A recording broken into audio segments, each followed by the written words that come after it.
Come, Spirit of God, gather us here together to remember and to invoke and to celebrate one of your wonders.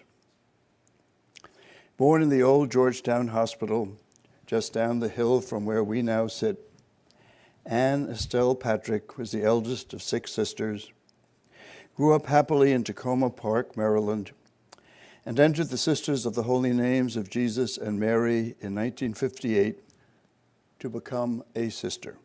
Her graceful writing, nurtured by her love of literature, matched a commitment to precision with passion for the truth. She became, of course, a feminist moral theologian, but fully in practice as well as in theory.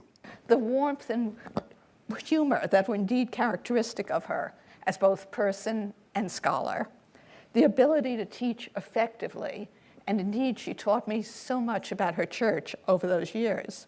Anne Patrick's studies of literature also reflect an openness to complexities, often reflected in what we've already heard, understanding contradictory viewpoints, and often manifest in her insistence on listening to all sides. I was one of Anne's doctors for the last 2 years of her life. She had to have been the patient that I have learned so much from, and I just truly loved her. My office couldn't stand it when she came because they said, you spend so much time talking to her. You are get us so behind. Would you please? Just like they said, we're just going to put her at the end of the day. The struggles that Anne was engaged in looking for a common moral language and working across borders, although she didn't address these issues that I've talked about, we talked about them. And she, I think, was sympathetic to the fact that we need to make distinctions between different approaches to cultural difference and different ways of addressing disputes across borders. So I think that I learned from her in that regard, and I wish she were here to continue our conversation. Anne had a confidence and even a boldness about her voice that I always admired and even envied. Anne observes there and in this chapter that conscience includes appropriate conformity to law, but also a willingness to take appropriate risks. One of the most charming essays in the collection we consider tonight, giving the book as a whole its title, On Being Unfinished, De Imperfectione. It speaks immediately to each of us in this room, I think, as Anne reflects on a beloved image showing 2 Navajo women weaving a rug. How lovely, she muses, is the work in its making itself, not only in what, with many more hours of labor, it could come to be.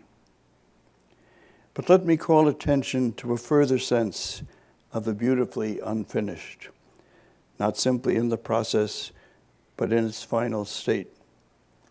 For, since the Renaissance, work that an artist, think Donatello or Michelangelo, considered finished, even though it may look incomplete, has been praised as non finito. Michelangelo so signed his first Pietà. In our beloved Anne Patrick, who believed that theology and art each required the other, we have a patron saint for such graced daughters and sons of God. Here she is, invisibly among us, this patron saint of the non-finito, a life that Anne herself, I feel confident, modestly deemed incomplete, but whom God, through her spirit of wisdom, reveals to us now as perfected in glory. So as we thank God for the gift that Anne was in our lives, I would like to close my remarks today by giving the final word to her as she tells us, the world and the church are not the same today as they were 50 or even 10 years ago. But some things do not change. And one of these is God's faithfulness and care for all her people, especially those who are poor and disadvantaged. God is acting in history to bring to full realization the values of her realm, and much of that activity is hidden from sight. And marvelously, we are part of that activity. Thank you.